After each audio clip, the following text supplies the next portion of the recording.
अगर मैं तुमसे कहूं कि तुम्हारी जिंदगी की सबसे बड़ी समस्या गरीबी नहीं, हालात नहीं और लोग भी नहीं है, बल्कि वो आवाज है जो अभी तुम्हारे दिमाग में बोल रही है, तो क्या तुम यकीन करोगे? गौतम बुद्ध ने कहा था, मन सबसे बड़ा मित्र भी है और सबसे खतरनाक शत्रु भी। लेकिन सवाल ये है, मन तुम्हारा दुश्मन कब बन जाता है? बहुत समय पहले की बात है। एक व्यक्ति था, अनिरुद्ध। अनिरुद्ध कोई राजा नहीं था, कोई साधु नहीं था। वो बिल्कुल तुम्हारी तरह था। सुबह काम, शाम थकान और रात को बस सोच।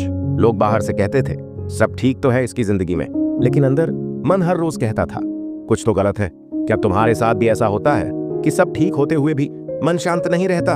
अनिरुद्ध को नींद नहीं आती थी, न इसलिए कि दुख बहुत बड़ा था, बल्कि इसलिए कि मन हर छोटी बात को बड़ा बना देता था। कल की चिंता, परसों का डर और वो बातें जो कभी हुई ही नहीं।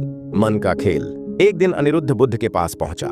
लोग कहते थे वो बस बैठकर सुनते हैं और लोग बदल जाते हैं। अनिरुद्ध ने कहा, मेरी जिंदगी में कोई बड़ी समस्या नहीं है, फिर भी मैं खुश क्यों नहीं हूं? बुद्ध ने जवाब नहीं दिया, सिर्फ पूछा, अभी इस पल तुम्हें क्या दुख दे रहा है? अनिरुद्ध चुप हो गया। यहाँ ज्यादातर लोग समझ जाते हैं कि असली समस्या कहाँ है, लेकिन स्वीकार नहीं करते। बुद्ध ने कहा, जो हो चुका है वो अब नहीं है, जो होगा वो अभी नहीं है, तो दुख आ कहां से रहा है? अनिरुद्ध का मन भागने लगा।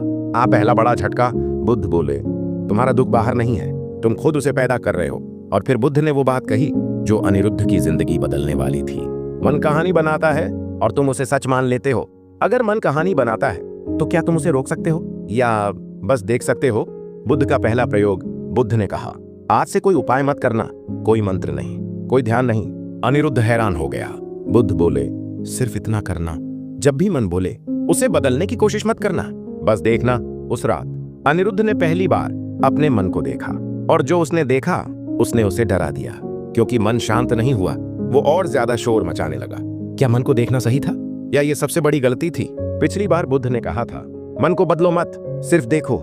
लेकिन जैसे ही अनिरुद्ध ने मन को देखना शुरू किया, मन और ज्यादा शोर करने लगा।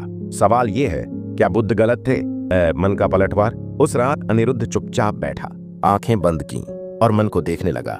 पहले विचार आए, फिर यादें, फिर डर, और अचानक मन चीखने लगा, तू कुछ नहीं कर पाएगा, तेरी जिंदगी बेकार है, सब आगे निकल गए हैं। अनिरुद्ध घबरा गया।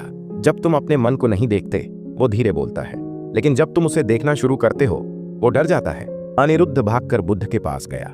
गुस्से में बोला, आपने कहा था बस देखो, लेकिन अब हालत और खराब हो गई है। बुद्ध मुस्कुराए। बुद्ध की गहरी बात। बुद्ध बोले, तुमने कभी किसी अंधेरे कमरे में अचानक रोशनी जलाई है? अनिरुद्ध बोला, हाँ। बुद्ध ने कहा, धूल पहले से थी, रोशनी ने उसे पैदा नहीं किया, सिर्फ दिखाया।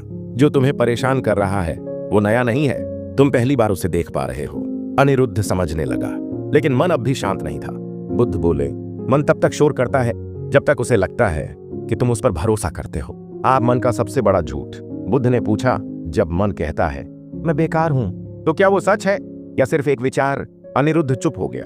अगर हर विचार सच होता तो इंसान कभी बदल ही नहीं सकता था। बुद्ध बोले, विचार बादल है, तुम आकाश हो, लेकिन तुमने खुद को बादल समझ लिया है। पहली छोटी जीत। उस रात अनिरुद्ध ने पहली बार विचार को आते जाते देखा। वो लड़ा नहीं, वो भागा नहीं, और कुछ पल के लिए मन शांत हो गया, बस कुछ पल। लेकिन अनिरुद्ध मुस्कुरा उठा। अगर कुछ पल शांति मिल सकती है तो पूरी जिंदगी क्यों नहीं? सुबह होते ही मन फिर लौट आया, और इस बार वो और चालाक था। बुद्ध ने कहा, अब मन तुम्हें डर से नहीं बल्कि सुख से बांधने की कोशिश करेगा। अनिरुद्ध समझ नहीं पाया, सुख कैसे बंधन बन सकता है और मन की अगली चाल क्या होगी? बुद्ध ने कहा था, अब मन तुम्हें डर से नहीं सुख से बांधेगा। सवाल यह है, सुख भी बंधन कैसे बन सकता है? अनिरुद्ध को लगा, अब तो सब समझ में आ गया है। मन को देखना है, लड़ना नहीं है। लेकिन मन बहुत चालाक होता है। अब डर नहीं आया, अब चिंता नहीं आई, अब आया अच्छा लगना, सुख की मीठी शुरुआत। ध्यान करते हुए अनिरुद्ध को हल्कापन महसूस हुआ, मन शांत, सांस गहरी, अंदर एक मीठी सी शांति। उसने सोचा, यही तो चाहिए था। अगले दिन फिर बैठा, फिर वही सुख। तीसरे दिन वो उसी सुख का इंतजार करने लगा। जिस चीज का इंतजार होने लगे वही जंजीर बन जाती है। अब ध्यान शांति के लिए नहीं, सुख पाने के लिए होने लगा। अगर सुख ना आता तो झुंझलाहट, अगर मन भटकता तो गुस्सा। अनिरुद्ध चौंक गया। मन की नई चाल। मन अब कहता था, कल जैसा सुख आज क्यों नहीं आया? शायद मैं ठीक से ध्यान नहीं कर रहा, शायद मैं पीछे जा रहा हूं। और यहीं मन ने नया जाल बिछा दिया। बुद्ध का आईना। अनिरुद्ध फिर बुद्ध के पास पहुंचा। बोला, पहले दुख था, अब सुख है, फिर भी मन बेचैन है। बुद्ध ने पूछा, तुम सुख चाहते हो या शांति? अनिरुद्ध बोला, दोनों। बुद्ध मुस्कुराए, जहां चाह है वहां चैन नहीं। बुद्ध बोले, सुख आया। अच्छा, लेकिन अगर तुम उसे पकड़ना चाहो तो वही सुख दुख बन जाता है, सबसे सूक्ष्म बंधन। बुद्ध ने कहा, डर मोटी जंजीर है, सुख रेशम की। डर दिखता है, सुख छुपा होता है, और इसलिए ज्यादातर लोग सुख में ही फंसते हैं। दोस्तों, अगर यहां तक सुनते सुनते आपको लगा हो कि ये तो मेरे साथ भी होता है, तो वीडियो को लाइक कर दीजिए, क्योंकि जो बात आपके मन को छूती है वो किसी और के जीवन को भी जगा सकती है। और अगर आप चाहते हैं कि बुद्ध की ऐसी ही गहरी जीवन बदलने वाली कहानियां आप तक पहुंचती रहें, तो चैनल को सब्सक्राइब जरूर करें। यह सिर्फ चैनल नहीं, एक यात्रा है, सुख से आगे का रास्ता। बुद्ध ने अनिरुद्ध से कहा, अब एक काम करो, ध्यान में सुख आए तो देखो, दुख आए तो भी देखो, बस फर्क मत करो। अनिरुद्ध ने पूछा, फर्क न करूं? बुद्ध बोले, जो फर्क करता है वही बंधता है। मुक्ति का रास्ता अच्छा बुरा छोड़ने से शुरू होता है। अनिरुद्ध ने अभ्यास किया। इस बार सुख आया, उसने देखा, सुख गया, उसने देखा, और पहली बार वो बीच में स्थिर रहा। एक दिन अनिरुद्ध के मन में एक नया विचार उठा, अब मैं दूसरों से अलग हूं, अब मैं जाग गया हूं। और बुद्ध ने वही देखा जो सबसे खतरनाक था। बुद्ध बोले, अब अहंकार आया है, और यही आखिरी परीक्षा है। बुद्ध कहते हैं, जो कहे मैं जान गया वही सबसे ज्यादा भटका हुआ है। सवाल यह है, अहंकार ध्यान के बाद क्यों आता है? अनिरुद्ध ने सोचा था, अब मन शांत है, अब सब ठीक है, लेकिन मन जब डर से हार जाता है तो श्रेष्ठता का मुखौटा पहन लेता है। अहंकार की मीठी शुरुआत। अनिरुद्ध अब गांव के लोगों को देखता और सोचता, ये सब कितने बेचैन हैं, ये लोग जानते ही नहीं कि दुख कहां से आता है। वह कुछ कहता नहीं था, लेकिन भीतर एक दूरी बनने लगी। जो चुपचाप खुद को ऊपर समझने लगे, वहीं से गिरावट शुरू होती है। अब अगर कोई क्रोध करता, अनिरुद्ध मन ही मन मुस्कुराता। अगर कोई डर दिखाता, वह सोचता, अभी ये जागा नहीं है। वह शांत था, लेकिन नम्र नहीं। बुद्ध की नजर। बुद्ध ने सब देख लिया। एक दिन बुद्ध ने अनिरुद्ध से कहा, गांव लौट जाओ।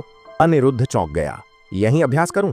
बुद्ध बोले, जंगल में शांति आसान है, बाजार में रहकर शांत रहो, तभी समझ आएगा। ध्यान की परीक्षा ध्यान कक्ष में नहीं, जीवन में होती है। वापसी और पहला झटका।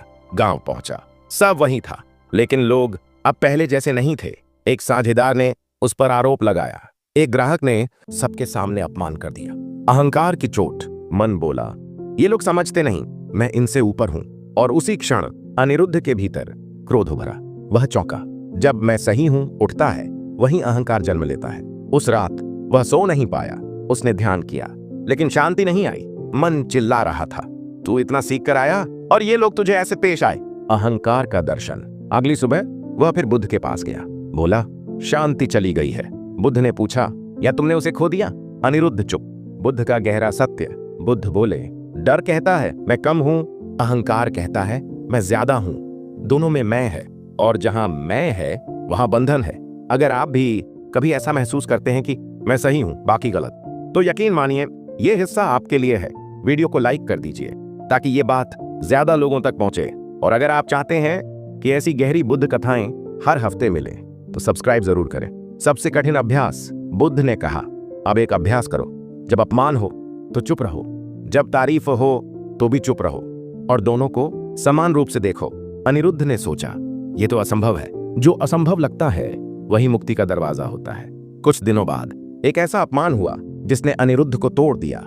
वह लगभग सब कुछ छोड़ने वाला था, और उसी क्षण बुद्ध ने एक वाक्य कहा, अब तुम तैयार हो, ध्यान से सुनो, क्योंकि जो अब आने वाला है वो कहानी नहीं, सच है। वर्धन ने अब समझ लिया था कि जीवन को बदलने के लिए दुनिया बदलनी नहीं पड़ती, दृष्टि बदलनी पड़ती है। वह उसी नगर में था, वही लोग, वही शब्द, वही परिस्थितियां, लेकिन अब कुछ अलग था। अब अगर कोई कटु शब्द बोलता तो भीतर शोर नहीं उठता। अब अगर कोई प्रशंसा करता तो मन फूलता नहीं, जो हिलता नहीं वही सच में स्थिर होता है। वर्धन को याद आए बुद्ध के शब्द, शब्दों पर ध्यान दो, क्योंकि शब्द मन बनाते हैं, और मन पूरा जीवन। अब वह शब्दों को सच नहीं मानता था, सिर्फ आवाज मानता था। एक दिन किसी ने उससे पूछा, तुम्हें बुरा नहीं लगता जब लोग गलत कहते हैं? वर्धन मुस्कुराया, बोला, जो मैं नहीं हूं वो मुझे कैसे चोट पहुंचा सकता है? जब पहचान टूटती है तभी शांति जन्म लेती है। बुद्ध ने अंतिम बार कहा, जिस दिन तुम्हें कुछ साबित नहीं करना रहेगा, उसी दिन तुम मुक्त हो जाओगे। वर्धन को उस दिन कुछ मिला नहीं, लेकिन सब कुछ छूट गया, और वही सबसे बड़ा वरदान था। दोस्तों, यह कहानी किसी साधु या संत की नहीं, यह कहानी आपकी है। अगर आज भी कोई शब्द आपको तोड़ देता है तो याद रखिए, समस्या शब्दों में नहीं, उन्हें पकड़ने में है। अगर यह कहानी आपके दिल तक पहुंची हो तो लाइक जरूर करें। ऐसी ही बुद्ध की गहरी कहानियां हर हफ्ते सुनना चाहते हैं तो सब्सक्राइब करें, क्योंकि यहाँ कहानियां नहीं, जिंदगी बदलने वाले सत्य मिलते हैं। नमो बुद्धाय।